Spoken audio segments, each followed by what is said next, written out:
Good afternoon, ladies and gentlemen. First of all, I would like to thank the organizers for giving me the opportunity to speak at this Congress. It's a pleasure to be here and to share some of the research currently being carried out at the Rijksmuseum in Amsterdam, which I'm a curator.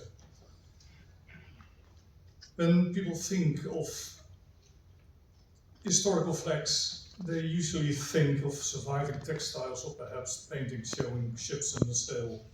Yet there's another category of historical source that is equally important, although far less well known: flag books and flag charts.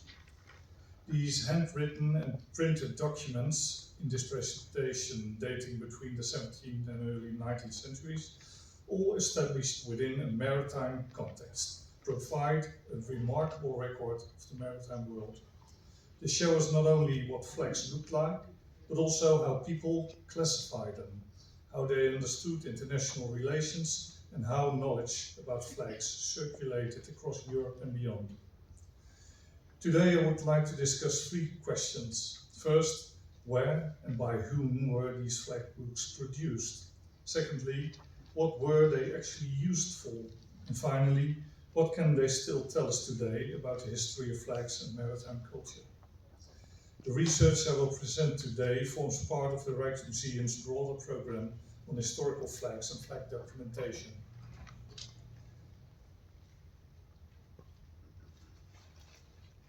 The Rijksmuseum in Amsterdam has collected historic Dutch flags ever since the museum was established in 1885, but actually holds much older flag collections dating back to the late 16th century. Originally, these objects entered the collection mainly because they were regarded as national symbols that illustrated important moments in Dutch history, especially from naval victories. Today, however, we approach them rather differently. Rather than looking only at flags as expressions of national identity, we also study them as objects connected with international trade, diplomacy, naval warfare, colonial expansion, and cultural exchange. This broader perspective has also changed the way we collect. During the last decade, the museum has deliberately expanded its holdings of what we call flag documentation. That includes printed flag charts, manuscript flag books, signal books, and an extensive specialist library devoted to vexillology.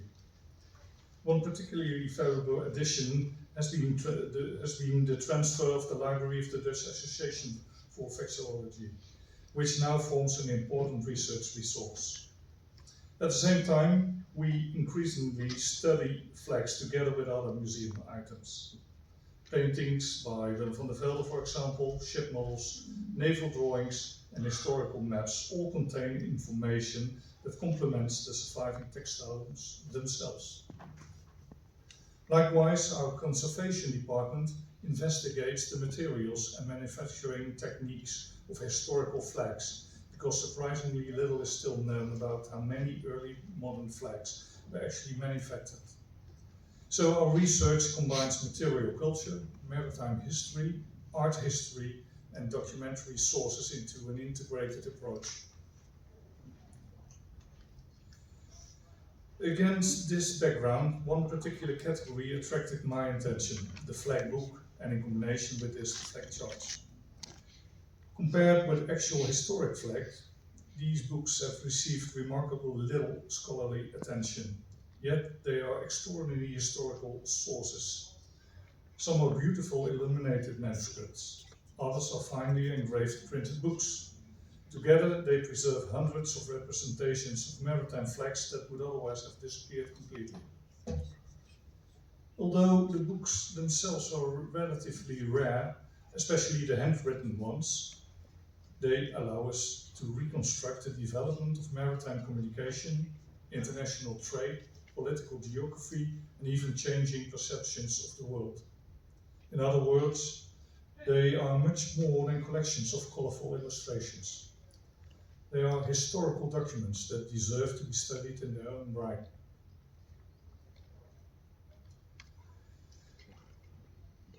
The first question concerns Typology. When we speak about flag books, we are actually referring to several different categories. The earliest surviving examples are handwritten manuscripts. These were individually produced, often beautiful, painted in watercolor, and usually commissioned by people connected with the maritime world. One of the oldest known examples is the Italian manuscript. You saw the first page, Bandiere usate in mare da diverse nazioni. Apologies for my pronunciation. Dating from 1667 and 1668. Slightly later we find magnificent French and Dutch manuscript collections, many of which were prepared for naval officers or government officials. Around the end of the 17th century, an important change occurred. Printing technology made it possible to reproduce flag depictions much more efficiently. Instead of unique manuscripts, publishers began producing books with engraved flag depictions and flag charts that could reach a much larger audience. This transition from manuscript to print fundamentally changed the dissemination of knowledge about maritime flags. It also explains why manuscript flag books virtually disappear around 1710, while printed books increasingly dominate the 18th and 19th centuries. As we shall see in the following slides, these printed publications became the foundation for nearly all later flag books and flag charts throughout Europe. Having looked at the manuscript tradition, let's now turn to the first printed publications. The appearance of printed flag books marked a turning point in the history of vixerology. Although a few 17th century maritime authors had already described flags in words, they usually provided few or no illustrations. Publications by Frenchmen Georges Fournier, Pierre Duval, and Etienne de Clairac are important examples of this early descriptive tradition. The real breakthrough came in Amsterdam. In 1695, Karel Allert published Nieuwe Hollandse Scheepsbouw, New Dutch Shipbuilding, to which he added an extensive appendix devoted entirely to maritime flags. This appendix became enormously influential. Unlike earlier publications, Allert combined detailed descriptions with large engraved illustrations. His first edition illustrated 81 flags, while the expanded editions of 1705 and 1708 increased that number to more than 200. His work was soon translated into French and Russian and became the standard reference throughout Europe for many decades. Interestingly, Allert never tells us exactly where his information came from. He probably collected it from sailors arriving in Amsterdam, from his own observations in the harbor, and perhaps from earlier manuscripts. Whatever his sources may have been, later publishers copied his work extensively. This had one major advantage. Knowledge about maritime flags became available to a much wider audience, but it also had one disadvantage. Errors were copied as faithfully as correct information. Once an incorrect flag entered the printed edition, it could survive for more than a century, simply because authors copied one another instead of checking reality. That is an important reminder for every historian or vexillologist. Contemporary printed sources require critical evaluation. By the late 18th century, another important development took place. In 1783, the London publisher Carrington Bowles issued what may be regarded as the first publication devoted entirely to flags, the universal display of the naval flags of all nations in the world. Unlike earlier books, which treated flags as part of larger works of navigation or shipbuilding, Bowles made flags the sole subjects. This reflected changing circumstances. International trade was expanding rapidly. The British merchant fleet had become dominant.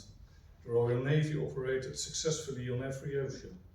Consequently, there was an increasing practical need for reliable information about foreign flags. During the 19th century, this trend accelerated. Flag books appeared throughout Europe, in North America, and eventually in Japan. Publishers also introduced practical innovations, such as alphabetical indexes and classifications according to function, making consultation much easier. At the same time, governments involved with these publications increasingly claimed that their publications were based on official information, thereby presenting them as authoritative reference works. So, over roughly 2 centuries, flag books evolved from individually printed luxury manuscript into internationally distributed reference books. Where, then, were these books and charts actually produced?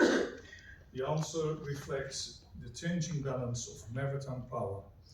The earliest surviving manuscript flag books originate mainly from Italy, France, the Dutch Republic, and to a lesser extent, England. This is hardly surprising. These were among Europe's principal maritime nations during the 17th century.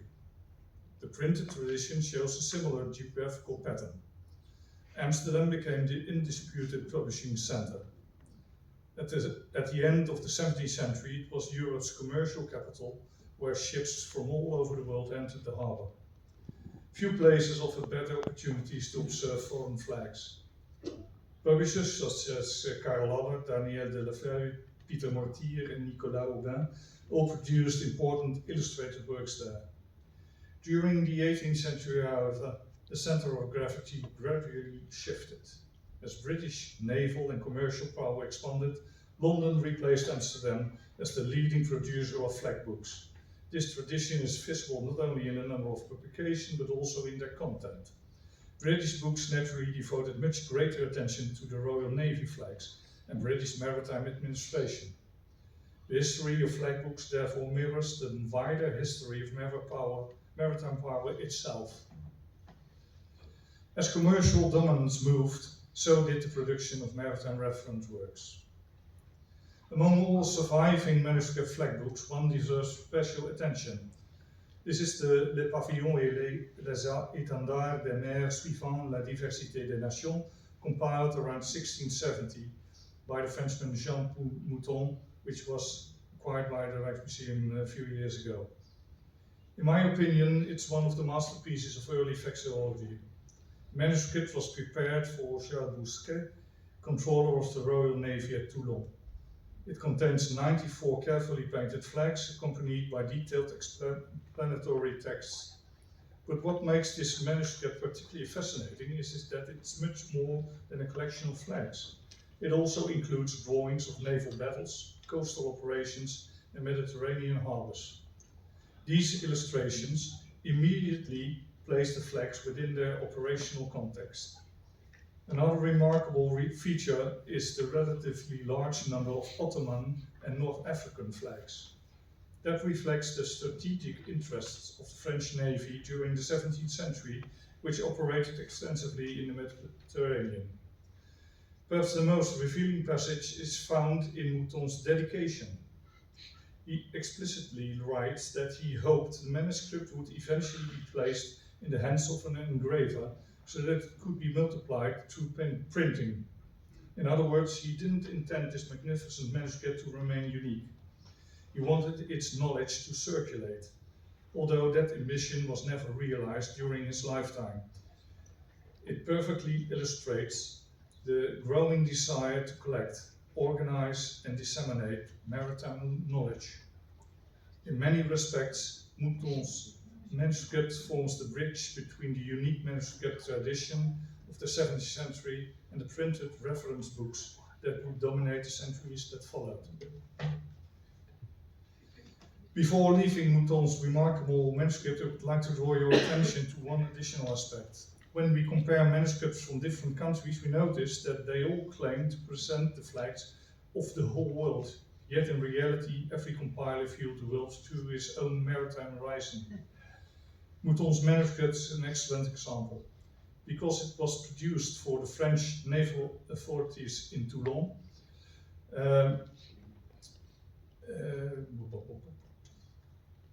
The Mediterranean naturally occupies a prominent place. Ottoman, North African and Levantine flags are represented far more extensively than we would expect in publications from other countries during the same period.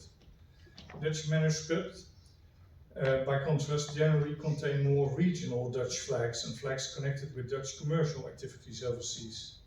British publications later devote increasing attention to Royal Navy and British expanding colonial network. In other words, these books are not neutral inventories. They reveal how every and each maritime nation perceived the world around it. They show us which regions were regarded as strategically important, commercially significant, or politically influential. For historians, that makes them valuable sources not only for the history of flags, but also for the history of international relations and maritime geography. By the 19th century, the production of flag books had become truly international. The dominance of Britain remained unmistakably, but publishers elsewhere also entered the field. Flag books appeared in France, Germany, Turkey, Spain, Russia, Scandinavia, the United States and Japan. This international expansion reflects the globalization of maritime commerce during the 19th century. As more nations participated in worldwide shipping, the practical need for reliable identification of foreign vessels increased accordingly. At the same time, another important development was taking place. The maritime ensign gradually evolved into the national flag that we know today. Originally, these flags belonged almost exclusively to ships. Only during the 19th century did they increasingly appear on land, where they became symbols of national identity. Thus, flag books document not only maritime history, but also the emergence of the modern nation-state. They therefore occupy an interesting position at the intersection of naval history, political history, and cultural history. This brings us to the second major question: why were these books actually produced? At first sight, the answer seems obvious. One might assume they served as practical manuals for sailors. However, the evidence suggests a rather different picture. Many manuscript flag books are luxurious objects. They are carefully painted on fine paper, richly colored and beautiful bound. Such books would hardly have survived long aboard a 17th century merchant vessel. Conditions at sea were simply too harsh. Humidity, salt water, dirt and constant handling would quickly have destroyed them. Only ship officers of larger vessels had the opportunity to keep material like this in good condition. Instead, they were probably intended as reference works to be consulted ashore. They were owned by naval administrators, merchants, collectors and educated people with an interest in maritime affairs, and of course ship captains and officers who had an obvious interest in the specific information, but ashore. In that respect, they resemble today's specialist reference books rather than practical instruction manuals. Only the inexpensive British printed editions from the late 18th century appeared likely to have been carried aboard ships on a more regular basis, setting a new practice for future. These could easily be replaced if they became damaged during a voyage.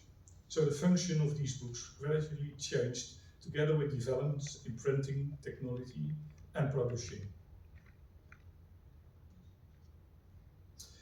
It's also important to distinguish between different types of maritime publications. A flag book is primarily identify flags. A signal book explains communication.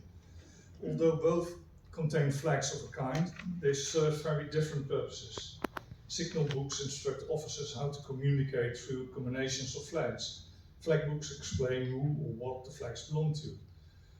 The manuscript by Jan Rens de Ruyter from 1707 illustrates this distinction very clearly. Besides illustrating national flags, it also explains where each flag should be flown aboard a vessel and how different flag combinations conveyed specific messages. As naval communication became increasingly sophisticated during the 18th and 19th centuries, dedicated signal books gradually developed into a separate category. Another fascinating aspect concerns the dissemination of knowledge. Mouton himself wrote that he hoped his manuscript would eventually be engraved and reproduced. His ambition was not simply to own a beautiful manuscript, he wanted knowledge to circulate. That ambition was fully realized with the advent of printed flag books. Publishers could now distribute hundreds and eventually thousands of copies throughout Europe and the rest of the world. Knowledge that had once remained within a small circle of specialists became accessible to merchants, naval officers, diplomats, and educated readers across the maritime world. Seen from that perspective, these books represent an early form of international knowledge exchange. They are not merely catalogues of flags, they are instruments through which maritime knowledge was collected, organized, and transmitted across national boundaries. What do these flag books actually tell us? Well, first of all, they tell us that flags became increasingly important as instruments of identification. From the late Middle Ages onwards, maritime trade expanded enormously. Ships traveled over ever greater distances and encountered vessels from many different political entities. Reliable identification, therefore, became essential. Flags immediately revealed where a ship came from, under whose authority it sailed, and to a certain extent, what status it possessed. They also played an important diplomatic role. According to long-established maritime custom, ships saluted one another by lowering their flags. These ceremonies expressed mutual recognition and respect between nations. Failure to observe these customs could easily lead to diplomatic incidents or even armed conflict. The books also show that the number of different flags increased continuously. Besides national ensigns, there were provincial flags, city flags, naval rank flags, company flags, custom flags, and later signal flags indicating very specific functions. The Dutch Republic provides an especially interesting example. Dutch ships frequently flew not only the national flag but also provincial and municipal flags, which explains why Dutch publication illustrates such a remarkable variety of designs. Another fascinating aspect concerns ceremonial use. On festive occasions, ships were dressed overall with long strings of colorful flags, the so-called overall dressing, or in French, le grand pavois. Many paintings from the 18th and 19th centuries depict these particular celebrations, and the flag books help us identify precisely which flags were displayed. I think I made some mix-up with the slides, my apologies. For historians, the value of these books can hardly be overstated.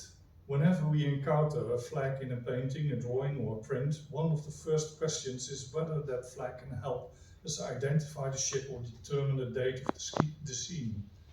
Flag books often provide precisely that information.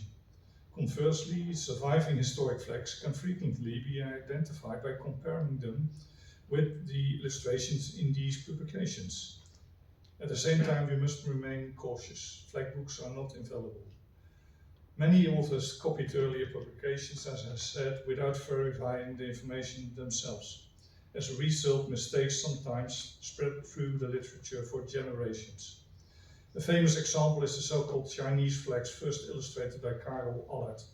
For almost 2 centuries later, authors faithfully reproduced this colorful design, despite the fact that no convincing evidence has ever been found that such a national flag was actually used in China. The older a tradition becomes, the more carefully we must investigate its origins.